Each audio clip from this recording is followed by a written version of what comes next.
Hello. Before we begin, a quick note. The Boy to Sleep podcast relies on you and sponsors, which means you will hear a quick advertisement before the beginning of tonight's episode. While the podcast is free, you are welcome to subscribe for just $2.99 per month, which supports the creation of this podcast and gives you an ad-free listening experience. Simply click the link in the show notes from your podcast app. Rest easy. At Sierra, you'll always find apparel, footwear, and gear for 20 to 60% less than department and specialty store prices. But right now it's clearance time, so you can save even more on everything you need to get active and outside. Visit your local Sierra store today.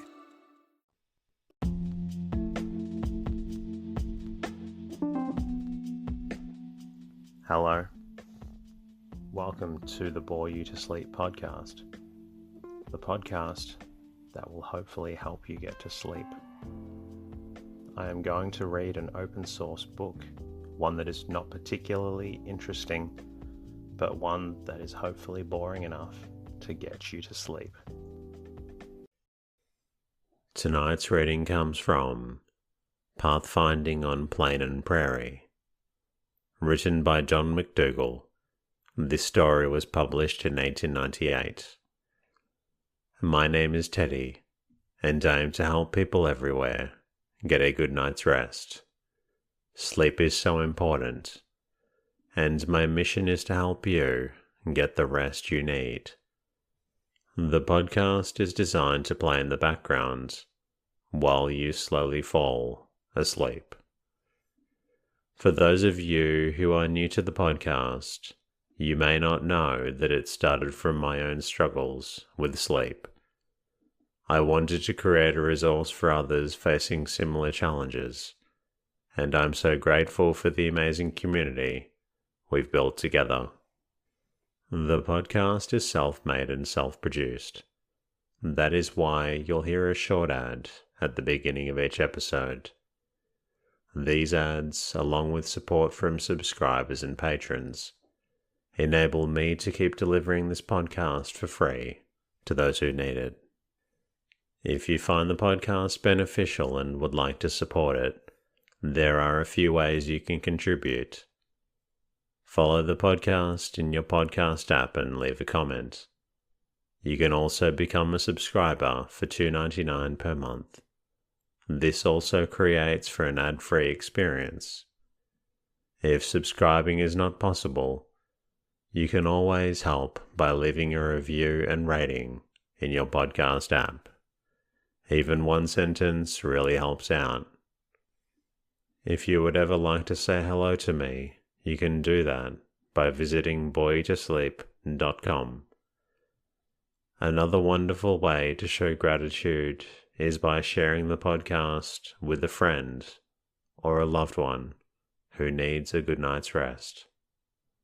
In the meantime, lie back, relax, and enjoy the readings.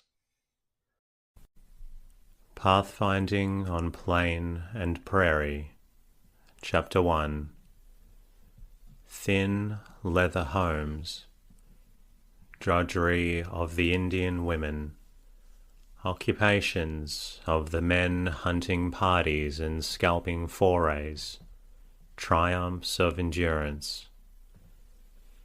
It was during the last days of January 1865, in the story of my experiences in our great Canadian West, that I parted company for a time with my readers in saddle, sled, and snowshoe. We were domiciled for the night in Muddy Bull's Lodge. The weather was intensely cold. I believe I am safe in saying that all through January the mercury never rose above 10 degrees below zero, and it ranged from this down to 50 below zero. In our lodge, which was one of the best, with ordinary travelling costume on, a blanket or a robe over our shoulders, and a brisk fire in the centre of the tent, we were passably cozy, but even then we had to turn around every little while and warm the other side. Great bright, brisk fires were kept up in those thin leather homes of our Indian people, entailing a vast amount of work upon the women and girls of the camps. Gradually, by example perhaps more than precept, we brought about a lessening of the labour of the women. But in the meantime, during the cold winter months, the furnishing of wood to keep those huge fires going gave them constant employment.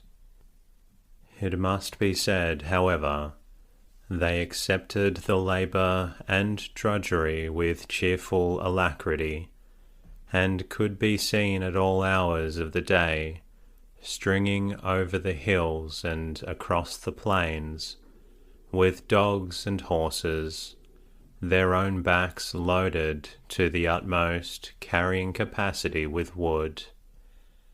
The life of an Indian woman in those early days was indeed an extremely busy one, packing and unpacking dogs and horses, making camps, providing wood, making and mending moccasins and wearing apparel, cooking, cutting up, drying and pounding meat, rendering grease, chopping bones to get out the marrow fat, making pemmican, stretching, scraping, and dressing buffalo hides to make robes or leather, a long tedious process in which not only the brains of the worker were needed in order to excel, but also those of the dead animals as well, kept her going early and late. Besides all this, the manufacturing of saddles, tents, and shaganappi also devolved upon the women, and yet notwithstanding all this, they seemed, generally speaking, to be contented and happy, and with true feminine resource still found time to give to attire and adornment, and the practising of all those mysterious arts which have charmed and magnetized the other sex, doubtless through all the past of our race. No wonder these women and girls were at a premium, and cost all the way from a blanket up to a band of stolen horses. The more of them there were, the greater the town was. Nor was the life of the male Indian altogether that of a sinecure. Somehow or other, the idea has gone abroad that these Indians led a very lazy life. But if the men who thought this had spent some time with either wood or plain Indians, and had accompanied them on their hunting and war expeditions, he would have materially changed his views. To follow a wood hunter on foot from before daylight in the short days, through brush and copse and heavy timber, over big hills and across wide valleys, on and on for many miles, sometimes until noon or late in the afternoon before a kill is made, or having started game, to run for miles at a terrific pace, hoping to head off the quarry and at last secure a shot. Then, having killed, to butcher or secure from wolf, or coyote, or wolverine the desired meat and strike as straight as possible for the camp, sometimes many, many miles distant, with thick forest and dense darkness now intervening. or it may be to have all the labour and exhaustion of such a chase without the chance of a shot, reaching camp late at night, wearied and disappointed, to continue this for days, sometimes feasting and again famishing, and all this not from choice but of necessity, could be counted no easy matter. It is not for fun, but life, health, income, influence, honour, respect, all these are dependent on your efforts. It may be with the same wood hunter, you start a prime buck, moose or elk during those glorious days in the beginning of autumn, and he bounds away in his strength and swiftness. Your Indian says we must run him down, and leads off in long, regular strides, and for a time you feel as if your lungs were in your throat and your heart is beating a double tattoo, over and under fallen timber, down precipitous banks, up steep hills, and it takes some time for you to catch your second wind, and to brace up your will and say to yourself, I am also a man, and then settle down like your Indian to steady work. He, however, is doing more than you, who are but following him.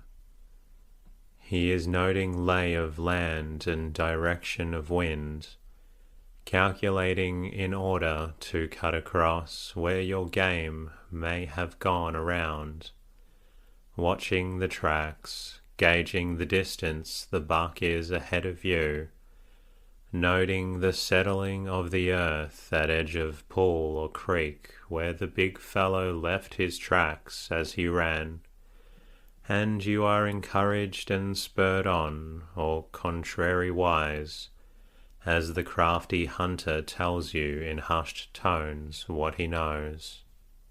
Then by and by, after an hour or two, or 3 perhaps, of such work, you stand beside the fallen carcass, and wipe your forehead and wish you had a dozen towels. But while your exultations and congratulations are hot within you, a word of caution comes from the Indian beside you. The sun is low, and the camp is far. Let us hurry. With a heavy load on your back, you start for the distant camp. Suppose as you tramped and climbed and panted, someone had said, "What a lazy life yours is," you would have shouted back, "No, sir, not in any sense is this a lazy life." Or it may be your hunter friend is in for a fur hunt, and you start with him to make a line of dead falls for marten, or to hang 100 or so of snares for lynx. The snow is deep, and at every step several pounds of it fall in on your snowshoe. But from early morning until late in the evening you tramp and toil, chopping and stooping and grunting over snare and dead fall, and when night is on, having carried your provisions, blanket and kettle all day, besides the baits for dead falls and snares for lynx traps, you dig away the deep snow, cut some wood and make a fire for the night. While the fire burns, you doze and chill, and pile on fuel and wait for morning, only to repeat yesterday's work, and so on, until, having made a big detour, and hung your snares and carefully fixed your dead falls, you in 3 or 4 days reach home. Then in a short time you must visit all these, and in the intervening days make your forays for food. No one who has tried this manner of obtaining a living will pronounce it a lazy life. But suppose you were with some Plain or Buffalo Indians, and as was about the average condition in the winter time, the buffalo were from 50 to 200 miles from your camp.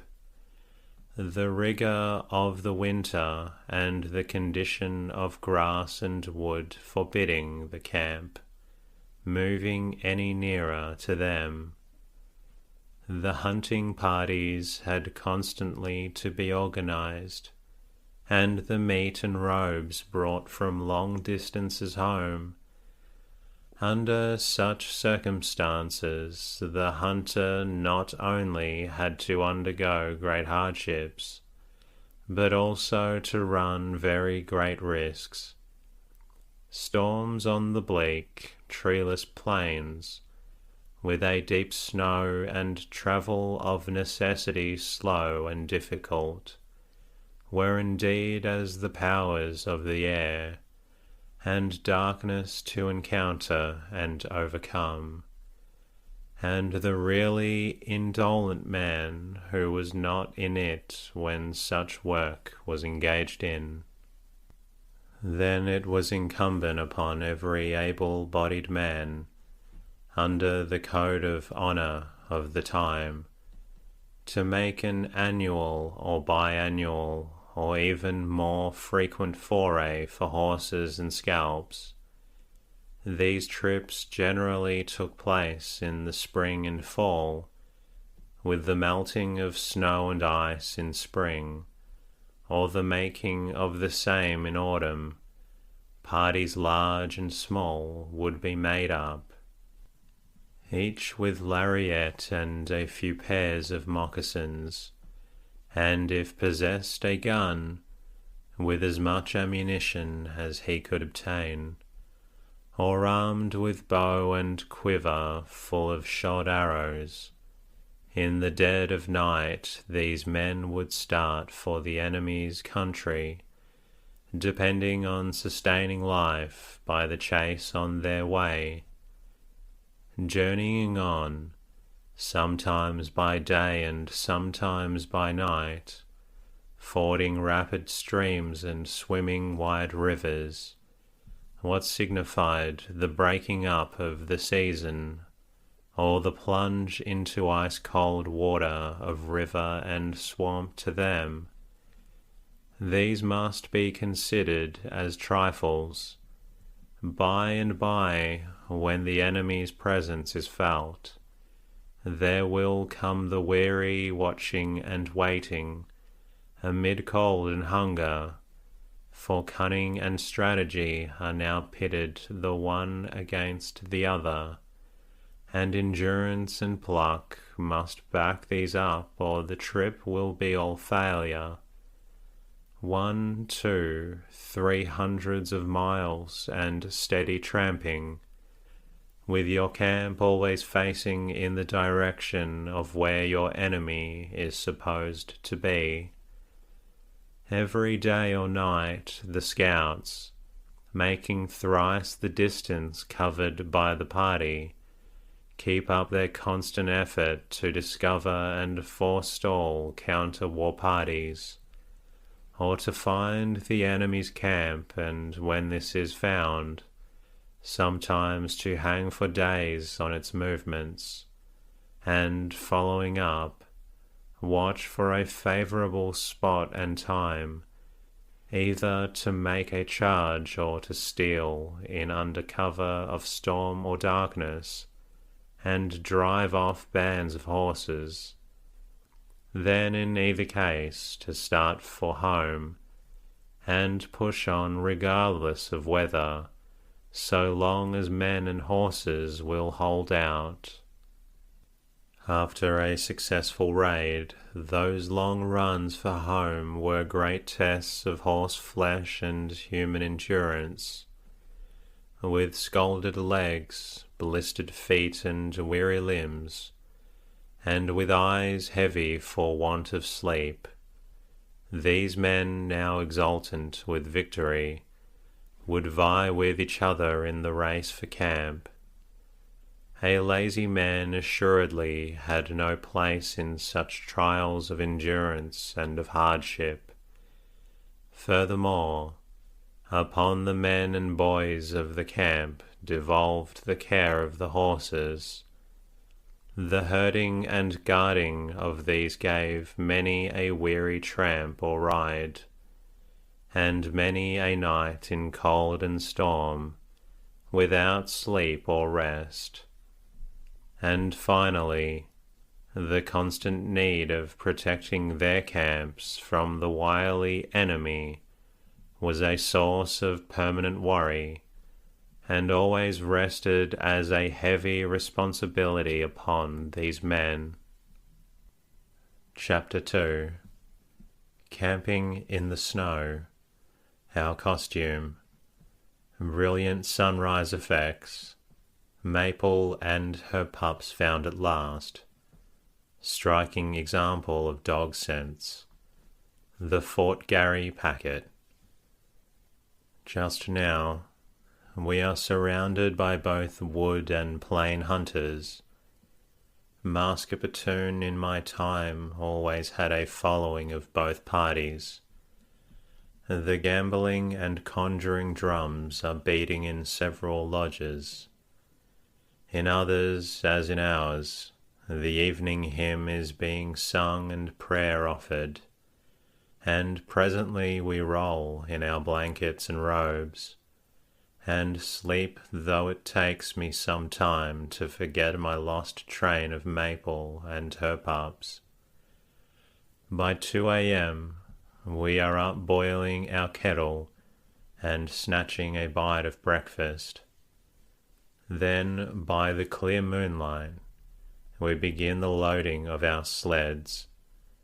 This is tedious work, and had it not been for the innumerable host of dogs, our own to boot, we would have had this over and all ready last evening. Now in the keen cold of early morn, even old Joseph has to move quickly to keep from freezing. To put from 500 to 600 pounds of frozen meat on a narrow dog sled, and as nearly as possible to maintain the equilibrium, is no light task. But by 4 o'clock sleds are loaded and dogs harnessed. We bid Mr. and Mrs. Muddy Bull a hasty goodbye, and are off to make the 60-mile drive home in the day if we can. And who doubts our doing it?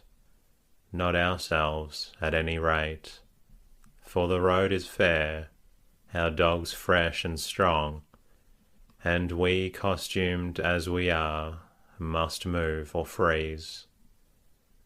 Perhaps I am the best clad in the party, and my clothes altogether will not weigh much.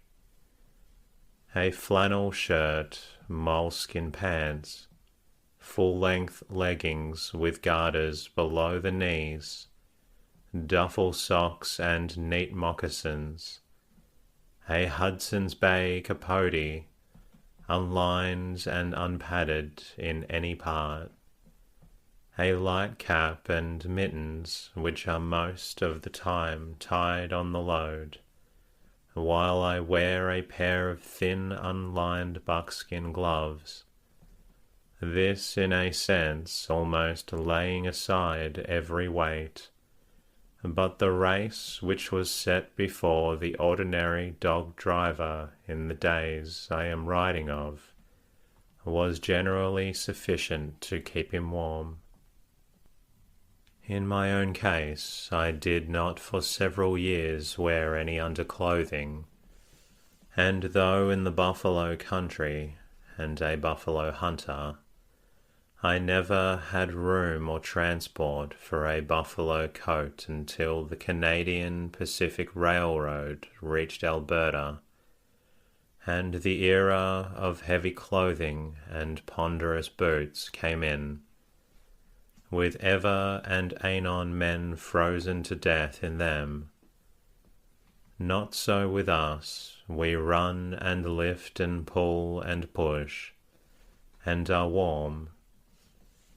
Old Joseph has for a leader a big dog called Blucher, and every little while there rings out in the crisp air the call Butchin, for in Joseph's soft, unanimous tongue there is no use for the word and the letters L and R. Before daylight we have pulled up in the lee of a clump of poplars, and, kicking away the snow and gathering wood, have built a glorious fire. A hasty second breakfast, and again we are off, while the day sky is still faint in the eastern horizon, and now the cold seems to double in rigour. Old Draffin's breath solidifies here, it disappears into the infinity of frozen air on every hand. Even the smooth toboggan and the soft moccasin are not noiseless on the hard, crisp snow of the road. It is cold, but the colder it becomes, the harder we drive. Mars Butchin from old Joseph, Yo-ho Putillo from Sousa. The old dog inclined to sneak in my train is Grog. I ring out his name so sharply as to make him think his last day has come, and he springs into his collar with such vim as to quicken the whole train into a faster step. Now the morning is upon us, and presently the clear sunlight glorifies the waking world. Tiny shrub, willow bush, timber clump, valley and hill, with their millions of glittering ice crystals, are brilliantly illuminated. The scene is dazzling and beautiful in the extreme. For miles on every hand, as we run, the shadows give way to the most brilliant light, and here and yonder the dark spots, denoting buffalo, singly or in groups, stand out with startling distinctness on the great wide expanse. Stopping for our midday meal, we jerk our dogs out of their collars to give them a chance to lick snow and gambol around, and freshen themselves generally, while we hurriedly boil our kettle and get out our supply of dried meat.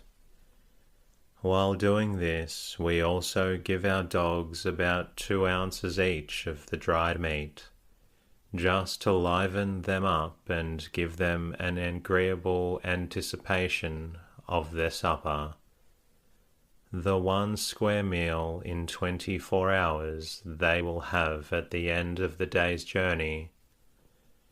As we gnaw at our dried meat, thankful that what teeth we have left are sound, we drink hot tea and discuss dogs, Indians, white men, and the broad questions of civilization and Christianity.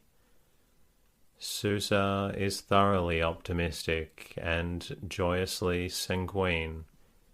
Joseph is also as to Christianity, but civilization and men and dogs, well, he kinda doubts. At any rate, he will wait and see. But we cannot wait till long now. So we tie on our kettle and cups, catch our dogs and start away, leaving our campfire to burn itself out.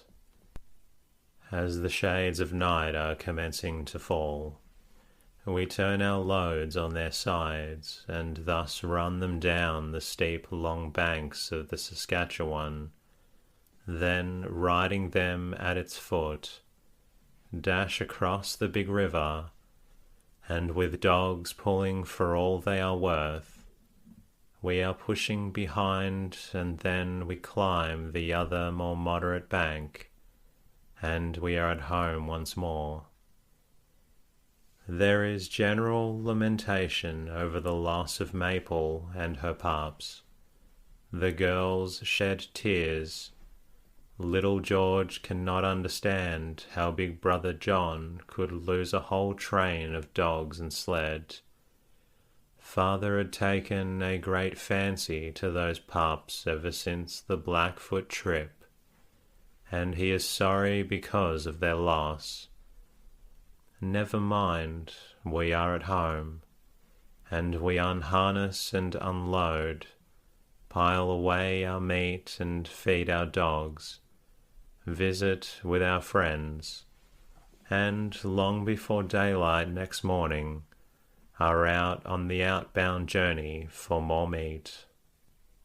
Reaching the Indian camp that evening, I was disappointed at there being no tidings of my lost train, but again we loaded and started home in the night, and before daylight we came to the camp of a solitary hunter, John Whitford by name, where to my great delight we found the missing team.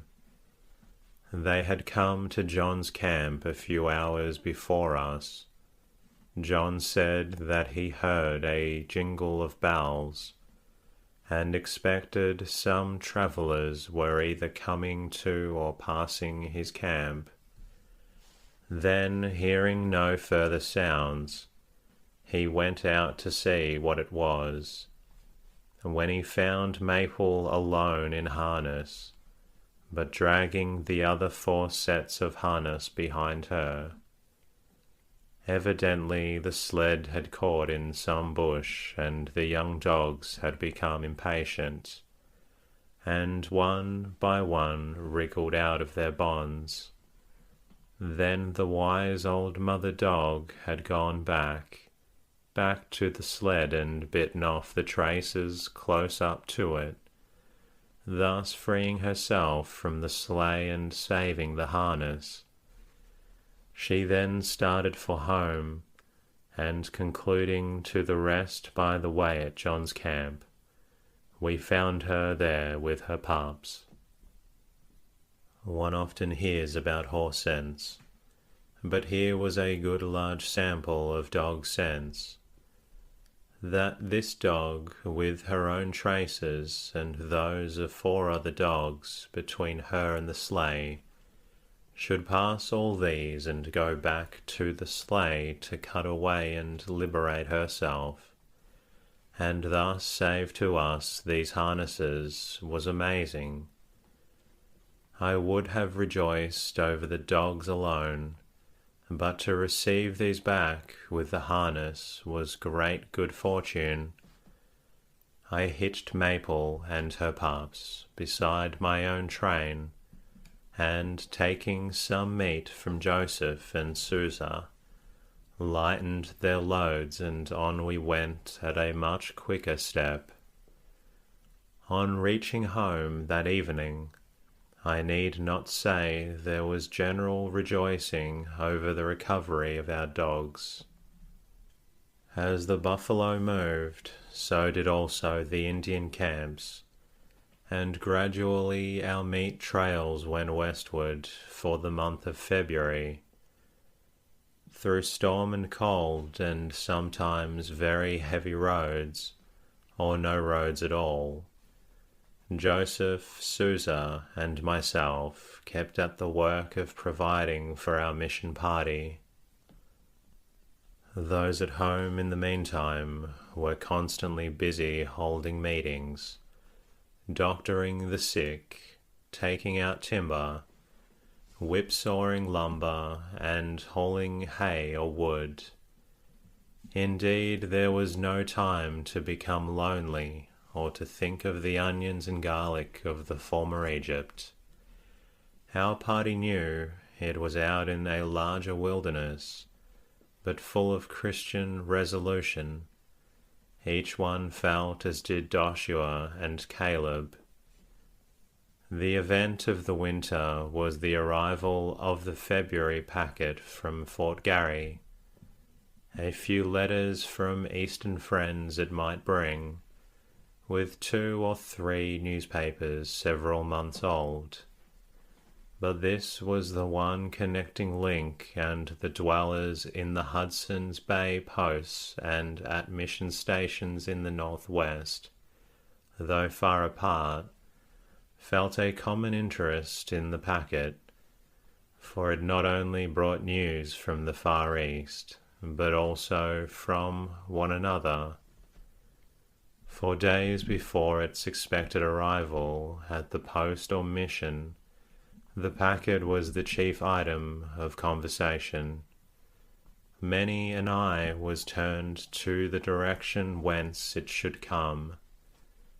Many a person the last thing at night would stand out in the cold and listen for the sound of bells, which might indicate the approach of the eagerly looked-for mail. And when at last it came, how many were disappointed. The one lone chance, and still no news where so much had been expected. And for the swarthy-faced, wiry-built, hardy men who brought this packet, as you looked at them you could see 50 miles a day stamped on their every move. 50 miles and more through deep snow, blinding storms and piercing cold. Picked men these were, and they knew it, and held themselves accordingly, heroes for the time being at every post they touched. Nor did these faithful fellows tarry long at any one place. Arriving in the morning, they were away the same afternoon, coming in late at night, off before daylight next morning. This was the manner of their faithful service to the great company which somehow or other had the faculty of inspiring its employees with splendid loyalty to itself. And that concludes tonight's readings. I hope you're feeling drowsy and ready for sleep. You're always welcome to listen to another episode in the meantime. I'm going to be working on a new episode to bring to you very soon. Until then, good night.